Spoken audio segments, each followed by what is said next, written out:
Vamos a entrar rápido en la prédica el día de hoy, no nos vamos a distraer más. Y el título de hoy día es Instrumentos de justicia o de maldad. Instrumentos de justicia o de maldad. ¿Qué tipo de instrumentos queremos ser? ¿Qué tipo de instrumentos estamos llamados a ser? Y les voy a contar un poquito del contexto. Estamos hablando del libro de Romanos. ¿De qué libro estamos hablando? Quiero ver si están despiertos nomás.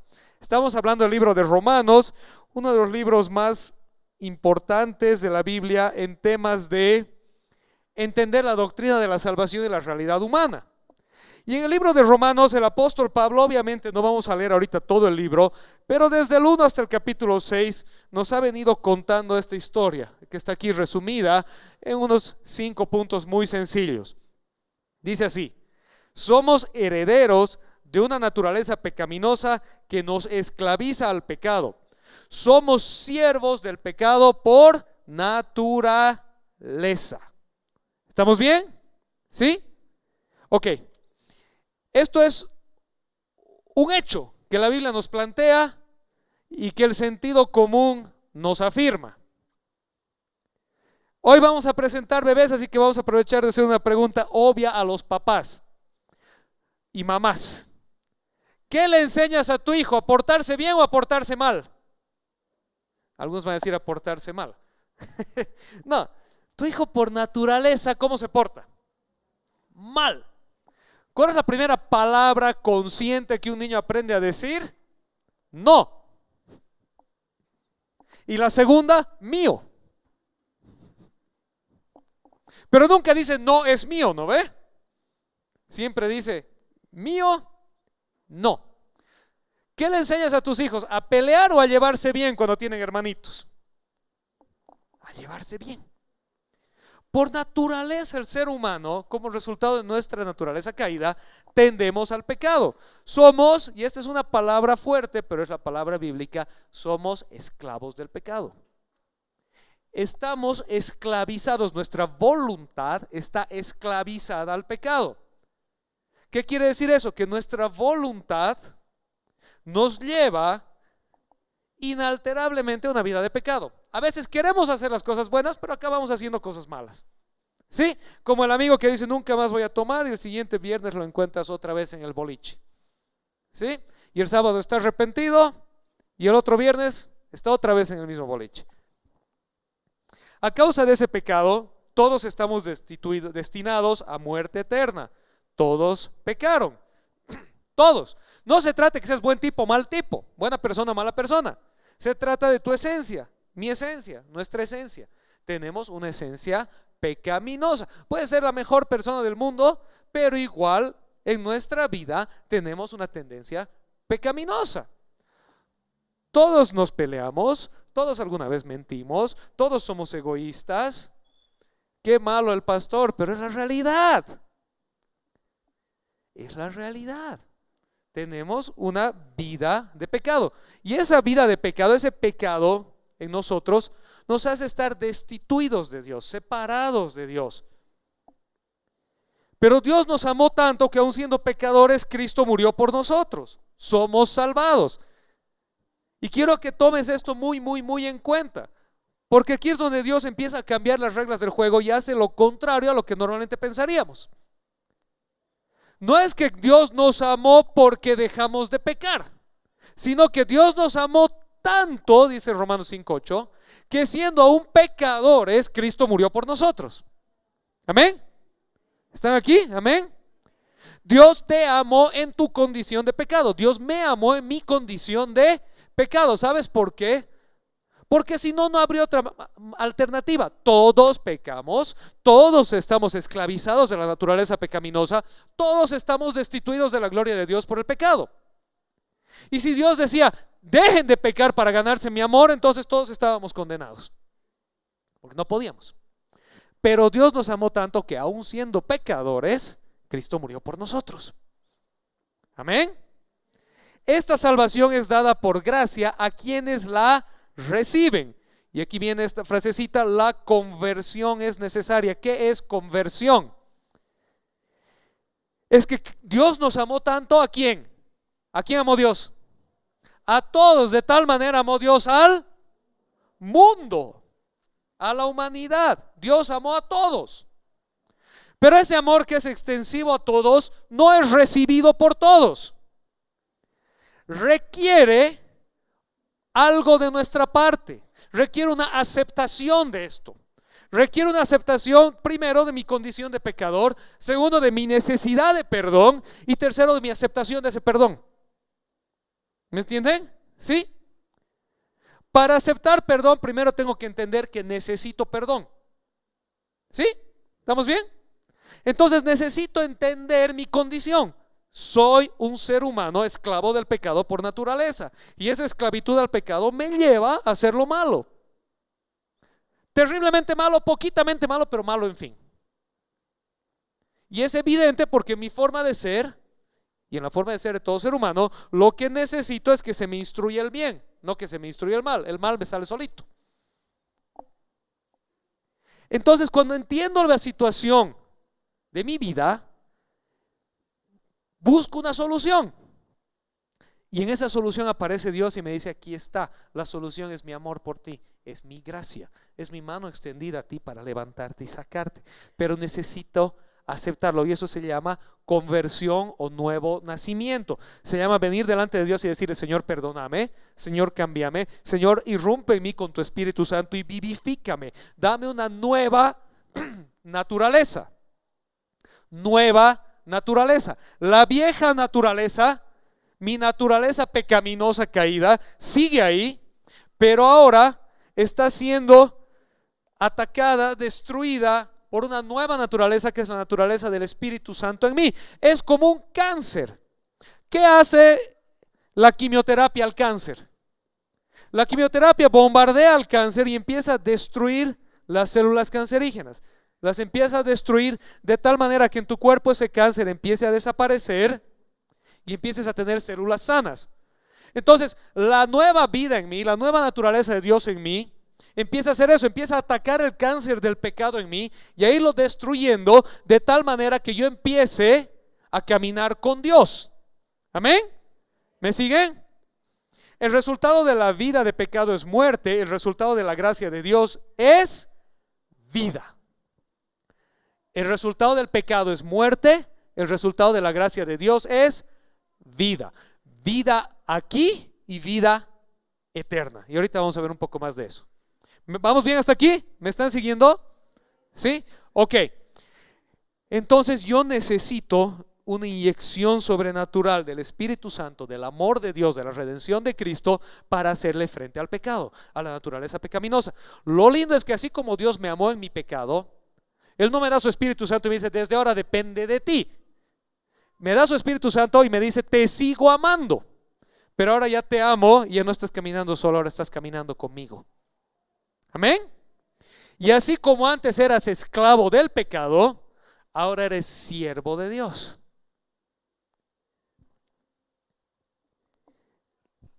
El apóstol Pablo en Romanos es bien claro en esto, y esto es un tema que no nos va a gustar escuchar, pero es importante y lo siento.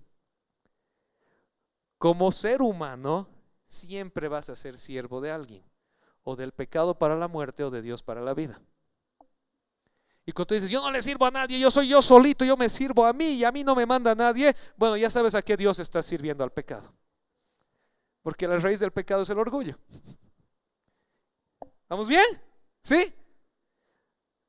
O servimos al pecado para muerte o servimos a Dios para salvación, pero a alguien le servimos. Hacemos la obra de alguien, la agenda de alguien estamos promoviendo.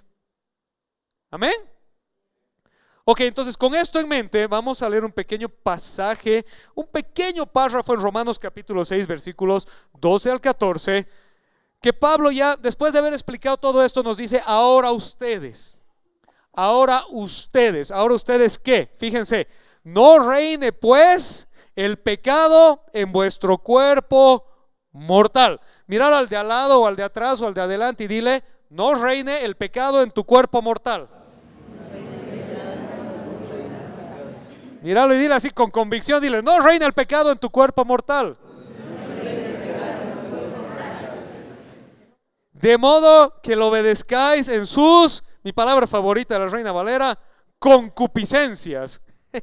Saben que normalmente no leemos Reina Valera, pero en este caso es la verdad, es la traducción que mejor nos presenta la fuerza de este pasaje. Ok, voy a hacer una pequeña, así veloz paréntesis aquí. ¿Sabes qué? Mucha gente, hay una tradición muy fuerte, sobre todo en la tradición católica, que decía que el cuerpo es pecaminoso. Entonces que tu problema es tu cuerpo. Pero sabes que tu problema no es tu cuerpo no es nada más que un vehículo de tu voluntad. Tu cuerpo es un vehículo de tu voluntad, pecaminosa y santa. Fíjate que aquí dice no reine pues el pecado en sus cuerpos. Que el pecado no reine en tu cuerpo. No es que tu cuerpo es el pecado. ¿A quién está sirviendo tu cuerpo? La manifestación de tu voluntad, tu ser. De modo que lo obedezcáis en sus concupiscencias, ni tampoco presentéis vuestros miembros al pecado como instrumentos de iniquidad, sino presentaos vosotros mismos a Dios como vivos de entre los muertos. Míralo al de al lado y dile, presentate a Dios como vivo de entre los muertos.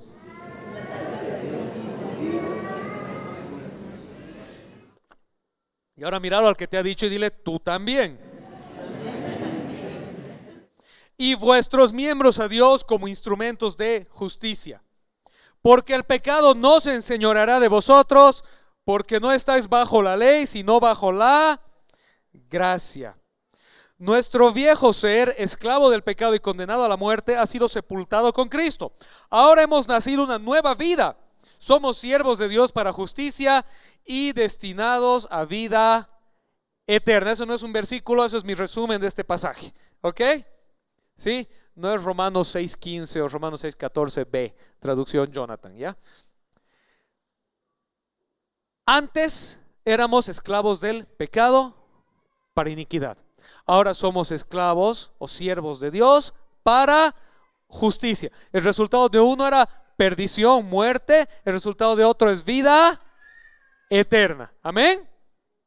Ahora vamos a ver de este pequeño párrafo 3 evidencias de la nueva vida en Cristo.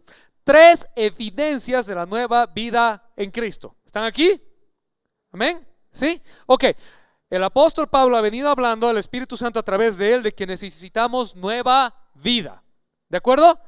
Todos necesitamos nueva vida. Todos. Ahora, yo no sé si tú, tal vez hay alguien aquí que es diferente, especial, pero yo no tengo rayos X espirituales. Yo no puedo venir y verlo a Don Wilson y con mis rayos X celestiales decir, ¿tiene el Espíritu Santo o no tiene? ¿Sí? No puedo venir y verlo al Charlie aquí y decir, ha ido un ratito a recibir al Espíritu Santo y ha vuelto. No tengo rayos X espirituales, nadie tiene. Solo Dios conoce la sinceridad de tu fe. Pero lo que sí tenemos es la palabra de Dios y tenemos ojitos y orejitas que nos permiten ver las evidencias. ¿Me están siguiendo? Evidencias. Cuando alguien está investigando una escena, no tiene una máquina del tiempo para volver una escena del crimen y ver qué pasó, ¿no ve? Solo puede evaluar en base a la evidencia. Lo mismo sucede con nosotros. Tú puedes ser o no hijo de Dios, creyente, converso, nacido de nuevo. Yo no lo sé, lo único que puedo ver es la evidencia. Y la evidencia es lo que me lleva a mí a aceptar o no aceptar lo que tú dices. Amén. Ok, 3 evidencias entonces. Primero, lo que no hacemos. Acabamos de leer el pasaje, así que no lo vamos a leer. Pero lo que no hacemos está en Romanos 6, versículo 12 hasta la primera mitad del 13. Y dice así, número 1, no reine el pecado en su cuerpo mortal. La evidencia, obedecer a los deseos y lujurias del pecado. Esa es una evidencia de alguien que no ha nacido de nuevo o que no está caminando con el Señor, que ha nacido de nuevo pero sigue andando en la carne. Como dice el apóstol Pablo en Corintios, tal vez entra al cielo pero cocinado a fuego lento. Estoy parafraseando, con olor a quemado. Sí. no reina el pecado en su cuerpo mortal. Pregúntate, evidencia. ¿Te dirigen los deseos y lujurias de la carne? Si la respuesta es sí, entonces es un momento de decir: Señor, necesito arrepentirme. Señor, necesito tu salvación. Señor, necesito una conversión. Segundo, no presenten sus miembros al pecado. Evidencia: usar el cuerpo para hacer maldad o iniquidad. ¿Qué son los miembros de lo que está hablando? Es una manera de decir su cuerpo. ¿Sí? Su cuerpo. No presenten su cuerpo físico como una herramienta, como un instrumento para el pecado, para la maldad. Entonces, evidencia: ¿qué hago con mi cuerpo? ¿Mi cuerpo sirve al Señor o no le sirve al Señor? Ahora, como hemos venido hablando, siempre va a haber un conflicto entre mi vieja naturaleza y mi nueva naturaleza. Y hay momentos en los que inevitablemente a todos nos va a pasar que mi cuerpo va a hacer lo malo. Y en ese momento yo le pido al Señor: perdóname, Señor, otra vez he dado rienda suelta a mi pecado. Quiero que me limpies y quiero vivir contigo en santidad. Pero la pregunta no es qué pasa en esa lucha entre mi nueva naturaleza y mi vieja naturaleza. La pregunta es: ¿cuál es mi estilo de vida? ¿Me entiendes? Vuelvo al ejemplo de hace rato. Hay una diferencia entre alguien que en un momento de debilidad, de frustración, de lo que sea, salió con sus viejos amigotes un fin de semana y se pegó la farra de su vida y volvió al día siguiente y se arrepintió. Y se arrepintió y aprendió y no lo hizo más. Hay otra diferencia entre el borrachín de cada viernes que cada sábado se arrepiente. No es lo mismo. Uno es un estilo de vida, el otro es una batalla perdida. ¿Me entienden la diferencia? ¿Sí? Batallas perdidas todos vamos a tener, y en esas batallas perdidas el Señor nos va a levantar y nos va a restaurar y vamos a seguir caminando de gloria en gloria y de victoria en victoria, dice la palabra de Dios en Romanos. Otra cosa es vivir una eterna derrota. Si vivimos una eterna derrota, entonces no estamos caminando con el Señor, estamos caminando en la carne. Necesitamos caminar con el Señor. Amén. ¿Me están siguiendo? Aunque me miren feo. Número uno, entonces, y aquí vamos a definir un par de términos, pero número uno, para que no se olviden. Número uno, lo que no hacemos. ¿Qué no hacemos? No dejamos que el pecado reine en nuestro cuerpo. No presentamos nuestros miembros como instrumentos a maldad. Vamos a definir dos términos rapidito. Primer término: concupiscencia, deseo, lujuria. Lo vas a encontrar como los tres en diversas traducciones. Básicamente se refiere a los impulsos que tenemos de hacer aquello que nos agrada a nosotros y no a Dios. Concupiscencia, deseo, lujuria, escoge el término que te guste, pero es básicamente el impulso natural que tengo a hacer lo que me agrada a mí y no a Dios. ¿Estamos bien? Por favor, no pierdas de vista esto. No todo lo que me agrada o te agrada es malo. La pregunta es si lo que me agrada le agrada a Dios. Si lo que me agrada le desagrada a Dios, quiere decir que estoy siendo esclavo del pecado. No es que me estoy sirviendo a mí, le estoy sirviendo al pecado. ¿Sabes qué oración tenemos que tener? Porque la palabra de Dios dice: aborrezcan el pecado, detesten el pecado. Así como cuando te dan esa comida que no te gusta. Os voy a contar: a mí no me gusta el pepino crudo para nada, detesto el pepino. Y a veces cuando me pido un sándwich o me pido un wrap y le doy el primer masco, ahí está lleno de pepinos. Y es algo hasta aquí se me dispara y no lo puedo. Porque lo detesto. Así es nuestra reacción hacia el pecado. Ay, ¿qué cosa es esto? ¿Qué ha pasado, Señor? Sácamelo. Cuando lo identificas. Amén. Y tenemos que orar a Dios que ponga esa actitud en nosotros. Señor, el pecado, guácala. Y todos fallamos. Todos tenemos pecados en nosotros que todavía no los vemos como guácala. Y tenemos que pedirle a Dios: Señor, este pecado hazlo guácala en mí. ¿Sí? Que no me guste. Transformame. Pero empezamos por la conciencia. Está mal. Me agrada a mí, pero le desagrada a Dios. Y Señor, ahora lo que quiero es aprender de ti hasta el punto que me agrade lo que a ti te agrada y me desagrade lo que a ti te desagrada. Amén. Segundo, ¿qué es maldad, iniquidad? es sinónimo de pecado, todo aquello que se hace en desobediencia u oposición a Dios.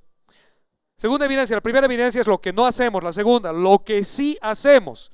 Romanos 6:13, la segunda parte, lo que sí hacemos. ¿Qué dice? Dice, preséntense a Dios como vivos de entre los muertos. Evidencia, ya no estamos muertos en el pecado, ahora estamos vivos en el Espíritu. ¿Sí? Segunda, presenten sus miembros a Dios como instrumentos de justicia. Evidencia, nuestros cuerpos son utilizados para honrar a Dios.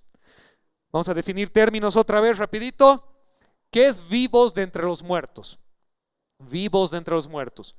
La Biblia enseña que todo aquel que no ha nacido de nuevo por la fe está muerto en su pecado. Es esclavo de la naturaleza pecaminosa que lo lleva a la muerte. Pero aquel que nació de nuevo ahora vive en el Espíritu. Ya no es esclavo del pecado, sino siervo de Dios. ¿Cómo te presentas a Dios vivo de entre los muertos? No es que vas al cementerio cada 2 de noviembre, ¿no ve? Y Señor, aquí estoy yo vivo entre los muertos. Es que tú entiendes que la humanidad, incluido tú y yo, por naturaleza estamos muertos espiritualmente, separados de Dios, esclavos del pecado. ¿Estamos bien? Pero de entre esa muerte, Dios por su amor, ¿te acuerdas? Te ha amado tanto que aun siendo pecador Cristo murió por ti y te ha dado su luz y te ha dado su vida, y ahora tú te levantas como vivo de entre los muertos y te presentas a Dios. Te presentas a Dios de esa manera. Señor, aquí estoy, ya no soy esclavo del pecado, ahora soy siervo tuyo. Amén. Y entonces dice la segunda cosa era sus miembros, ya no presenten sus miembros como instrumentos de maldad, sino como instrumentos de justicia. ¿Y qué es justicia? ¿Qué es justicia? Es la antítesis del pecado y la maldad. Es usar nuestros cuerpos para llevar a cabo la voluntad de Dios en verdad, santidad, amor y honor. ¿Puedes decir conmigo verdad? Verdad. Santidad, santidad. Amor, amor. Y honor. Otra vez, a ver, verdad, verdad. Santidad, santidad. Amor, amor. Y honor. Ya no uses tu cuerpo, dice, como un instrumento de maldad, sino como un instrumento de justicia. Como un instrumento de justicia. ¿Qué es la justicia? Lo que agrada a Dios. ¿Qué le agrada a Dios? Verdad, santidad, amor y honor. Entonces la segunda evidencia, la primera es que dejaste de hacer, pero la segunda es ahora ¿qué haces? ¿Estamos bien? No es solamente que dejas de hacer y te vuelves un monje tibetano y te vas a la punta del Illimani y estás ahí encerrado para que nada te tiente, nada te toque, nada te moleste. Vives, dice, como vivo de entre los muertos. Estás en tu sociedad, estás en el mundo, interactúas con la realidad. Dios no te ha llamado a ser un monje tibetano. Dios te ha llamado a ser un faro de luz, una fuente de vida en medio de un valle de muerte. Pero para hacer eso tienes que caminar como vivo de entre los muertos, haciendo lo que es justo delante de Dios. ¿Amén? ¿Están aquí? Amén.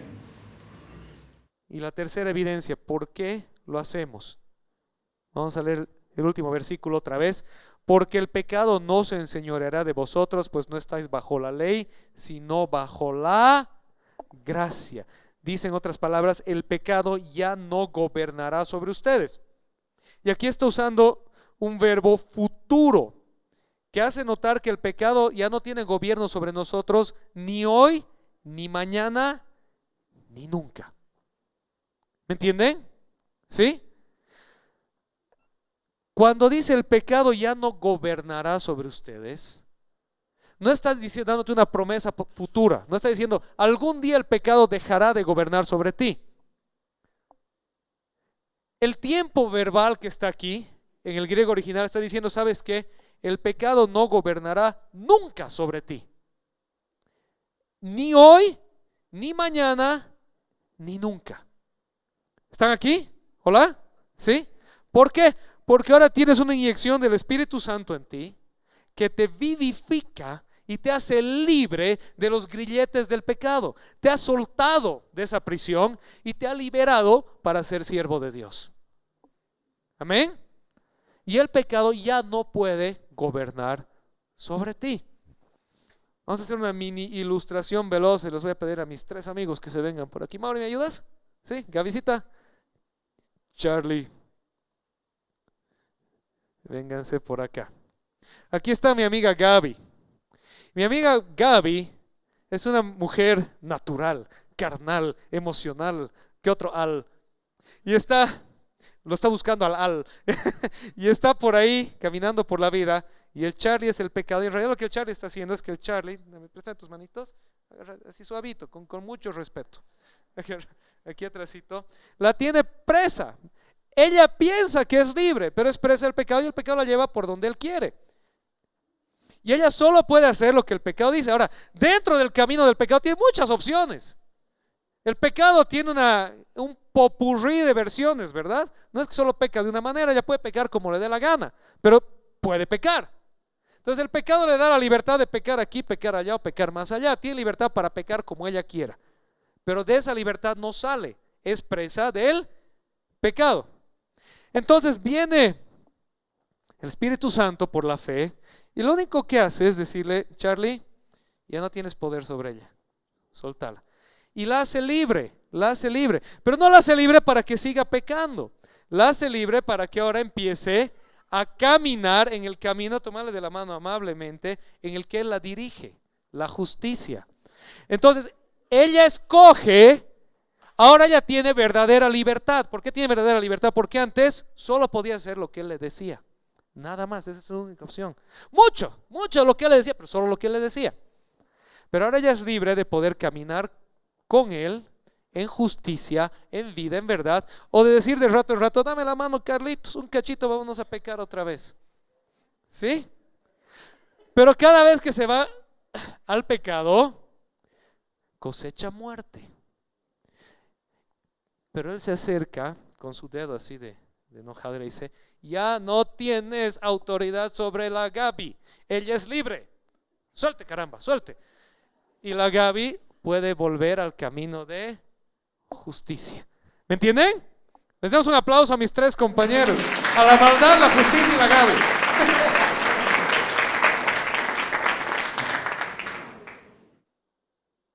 El pecado ya no gobernará nunca más sobre ustedes, ya no tiene dominio. Tú puedes escoger servirle, pero ya no eres su esclavo. ¿Amén? ¿Amén? Ok, ¿por qué? Ya estamos acabando. Porque ya no estamos sujetos al legalismo de antes, el cual ponía en evidencia nuestro pecado y nos traía condenación, pero no nos daba el poder para vencer. Ahora estamos sujetos a la gracia de Dios que vence el pecado en el poder del Espíritu Santo y nos libera de toda cadena y condenación. ¿Qué quiere decir eso? Básicamente lo que el apóstol Pablo decía: el pecado ya no gobernará sobre ustedes porque ya no están bajo la ley sino bajo la gracia. Romanos 6:14. ¿Qué dice eso en otras palabras? Es que sabes que antes tú estabas preso del pecado y la ley de Dios venía y te decía: pecador. Ponía en evidencia tu situación. Era como un policía que te agarraba y te decía: ahora sí, criminal, vamos. Te decía lo que has hecho mal, pero no te daba el poder para dejar de hacerlo. Pero la gracia de Dios, el Espíritu Santo en ti viene y te dice: ¿sabes qué? Sí, es verdad, estás en una condición de pecador, pero ¿sabes qué? He venido para rescatarte. He venido para liberarte, he venido para salvarte, he venido para darte el poder de no hacerlo más. ¿Amén? ¿Están aquí? ¿Amén? No se trata de ser legalistas. No se trata, como les dije hace rato, de volverte un monje tibetano. No se trata de decir: ahora yo, como dice el cristiano, no fuma, no toma, no habla malas palabras, se reproduce por gajo. ¿No ve? No se trata de eso. Se trata de decir: el cristiano no es esclavo del pecado ni presenta su cuerpo como instrumento del pecado para maldad. El cristiano es libre del pecado para caminar en justicia. Solo la Tere está contenta. ¿Amén? Amén. Nuevamente, el cristiano no es un legalista aburrido, muerto en vida en vez de vivo de entre los muertos, que no hace nada, que no se divierte, que no disfruta, que va por la vida esperando más allá del sol. Más allá del sol, porque aquí Dios terrible, cansado del camino, me he de morir. Dice, no es así. No es así. El cristiano va por la vida de gloria en gloria, de victoria en victoria, en el gozo del Señor, en la paz de Dios que supera todo entendimiento. Pero para que eso suceda, deja de vivir en el pecado y empieza a vivir en la libertad de Cristo. Amén. Entonces, no se trata de ser aburridos, legalistas, apagados, no sé qué otra cosa más. No dice preséntense como muertos en vida, sino como vivos de entre los muertos. Amén. Y vamos a terminar entonces con una pequeña conclusión. Les voy a compartir algo personal. Antes de eso, esto es algo que quisiera decir, es que es importante, es que uno de los mayores males que se han hecho sobre esta generación es hacerles creer que sus sentimientos siempre dicen la verdad y que toda confrontación es una ofensa. Tus sentimientos no tienen razón. No, está muy de moda, ¿no? Busca en tu corazón. ¿Han escuchado? ¿Sí? Si tu corazón te lo dice, ahí es. Y 3 meses después, cuando te lo dejó de decir,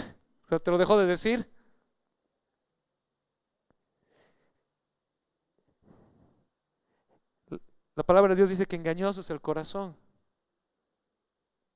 más que todas las cosas. También dice que nuestro corazón es fuente de toda maldad. Antes lo entendíamos.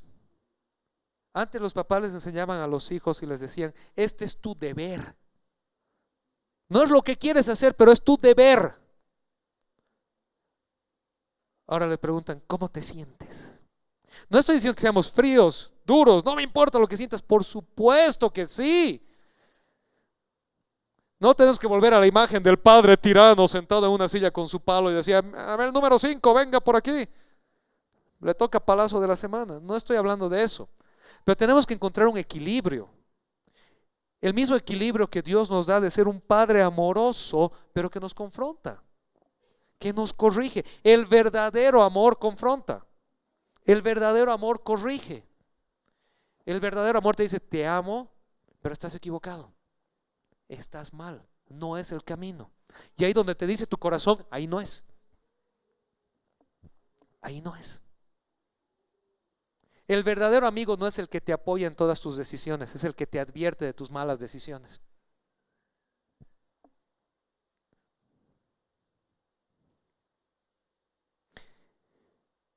Uno de los mayores males que se ha hecho a esta generación es hacerles creer que sus sentimientos siempre dicen la verdad y que toda confrontación es una ofensa. Por eso la palabra de Dios nos instruye, no reine el pecado en ti, no hagas caso a sus deseos, no uses tu cuerpo a su servicio, porque la paga del pecado es muerte. Pero también nos recuerda, preséntense a Dios como vivos en Él, usen sus cuerpos para adorarle a Él, porque la dádiva de Dios es vida en Cristo Jesús. ¿Nos podemos poner de pie, por favor? Les decía que les iba a compartir algo personal. ¿Sabes que una de las cosas más duras, más difíciles, más tristes, les puedo decir con toda sinceridad para cualquier pastor y estoy seguro para todos los líderes de la iglesia, es ver el desfile incesante de corazones rotos a causa del pecado?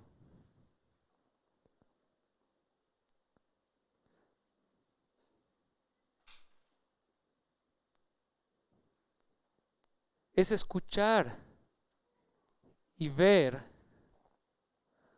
cuando hablas con alguien y se quebranta y te dice, sí, quisiera volver atrás, quisiera deshacer lo hecho.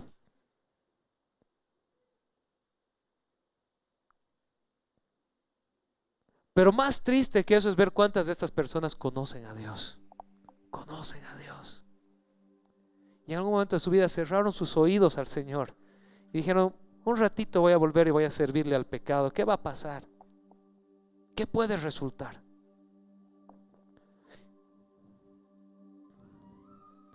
Y como les dije hace rato, no hay condenación. No se trata de condenación. No estamos hablando de esas historias para condenar, sino para recordarte que hay gracia en Dios, hay nueva vida, hay restauración, hay salvación, hay perdón. Una de las historias más lindas de aquí de la iglesia, que la hemos vivido más de una vez, es ver familias restauradas. Ver una mamá soltera que encontró un varón de Dios y formaron un nuevo hogar. Y vemos la restauración del Señor en sus vidas. Y vienen algunos legalistas por ahí y dicen: la mujer divorciada no volverá a casarse. Y yo le digo: sí, tú también deja de afeitarte entonces la patilla, porque la palabra de Dios también dice eso. No se trata de legalismos, se trata de restauración, de perdón. Estoy usando un ejemplo, nada más no digan: ¿por qué ha dicho la mujer divorciada? Es un ejemplo, ¿ya? Sí. Es un ejemplo de alguien que Dios restaura su vida y ve su alegría y ve su nuevo hogar y ve a sus niños crecer en un hogar estable y felices. Y dices: gloria a Dios, porque en Dios hay restauración. Amén. En Dios hay perdón, en Dios hay vida. Pero más lindo sería no tener que llegar a la restauración y poder caminar por la vida de la mano del Señor. Amén. ¿Sí? No importa dónde has estado, dónde estás, hay restauración de Dios para ti. Hay un nuevo futuro, hay una nueva vida. Hay gloria, victoria, gozo y paz para tu vida. Pero tienes una generación que está viniendo. Tienes una generación que está viniendo. ¿Qué vas a hacer con la generación que está viniendo? Esa es mi pregunta para nosotros. ¿Qué voy a hacer con la generación? Ellos van a tomar sus decisiones. No puedo decidir por mis hijos. Y todos los días le pido al Señor con temor que decidan lo bueno. Pero por lo menos puedo ver qué les voy a instruir. ¿Les voy a enseñar la mentira del mundo o les voy a enseñar la verdad de Dios? Les voy a contar una última cosa, ¿está bien? ¿Sí? ¿No se van a enojar conmigo? Es una cosa que a mí se me quedó grabada desde antes de ser. Bueno, yo crecí en un hogar cristiano, pero en una época en la que no me hubiera considerado cristiano bajo ningún estándar, ¿ya? Y tenía una amiga, bien amiga. Y yo me acuerdo que me la encontraba en los boliches a mi amiga. Y era como la abeja reina de su grupo. Y yo me acuerdo que me la encontraba en la puerta de los boliches, chupada, con sus amigas chupadas. Y siempre les decía: la que sale de este boliche sin agarrarse a un chico es una loser. Y era el bullying grupal, ¿no? Porque, qué capas, hoy nos vamos y con el fulano y con el mengano, ay, qué felices que somos. Y en grupo y con sus amigas nunca les hubiera dicho lo que a mí me dijo una vez llorando: estoy sola, me doy asco, pero si dejo caer la fachada se me cae todo lo que tengo. ¿Por qué les digo esto? No se enojen conmigo, porque lo que ves no es siempre lo que es. Lo que escuchas no es siempre lo que está por detrás. El mundo y el pecado te enseñan a poner escudos, máscaras, caretas, como un mecanismo de defensa. Pero delante del Señor puedes quitar toda careta y ser libre. No tienes que vivir aprisionado de tu pasado, de lo que hayas hecho o de quién eres. El Señor te da nueva vida y te libera, y no tienes que andar con caretas. Puedes ser tú. Ya no eres esclavo del pecado, ahora eres siervo de Dios para justicia. Amén. Y vamos a cerrar entonces con esto. Es tiempo de que los creyentes dejemos de pensar que seguir a Dios es escuchar mensajes motivacionales que nos harán sentir bien. Es hora de recordar que seguir a Dios significa adorarle solo a Él, obedecerle solo a Él, servirle solo a Él. El camino de Dios es más demandante que el camino del pecado, pero uno lleva a la vida y el otro a la muerte. Deja de andar en camino de muerte, arrepiéntete y vuelve al camino de la vida. Oramos. Señor, te damos gracias el día de hoy. Gracias, Padre, porque tu palabra nos ministra, nos toca. Sí nos confronta, Señor, pero también nos da esperanza. Sí, Señor, tu palabra identifica, Dios mío, el pecado en nosotros, identifica la infección, identifica el cáncer en nosotros. Pero no solo nos dice esto es lo que está mal contigo, sino que nos dice este es el tratamiento. hay esperanza, hay salud, hay nueva vida. Señor, tu palabra echa fuera toda mentira, Señor, toda fachada, toda altivez. Y nos lleva delante de ti, Señor, como un niño en los brazos de su padre. Sin caretas, sin mentiras, sin vergüenza, en libertad. Para decirte, aquí estoy, Señor, me caí, me duele, no te escuché. Y así como un padre que levanta a sus hijos, tú nos levantas en brazos y nos dices, está bien, aprende la lección, te voy a curar. Sigue siendo tu casa, te sigo amando. No se ha acabado aquí, es una experiencia. Ahora levántate y camina. Gracias, Señor, porque tú nos ves con amor, no con condenación. Pero en ese amor nos confrontas y nos llamas a ser aquello que debemos ser. Señor, hoy te pido, de verdad, en el nombre de Jesús, que aprendamos de tu palabra. Que no seamos esclavos del pecado para muerte, sino que seamos siervos tuyos para justicia, Señor. Que no andemos en la mentira del mundo para andar llenos de dolor, de frustración, de soledad, sintiendo que tenemos que ocultarlo todo, porque si alguien ve la verdad, ¿qué va a hacer de nosotros? Que andemos contigo, Señor, en el camino del amor, del gozo, de la paz, de la comunión, recordando que tú nos ves a cara descubierta y aún así nos amas, y aún así nos abrazas, y aún así nos usas. Te damos gracias, Señor, en el nombre de Jesús. Amén. Queridos hermanos, espero que el mensaje de hoy haya sido de bendición para ustedes como lo ha sido para mí. Les invito a que nos sigan en las redes sociales, que compartan nuestro material y que tengan una linda semana muy bendecida. Saludos.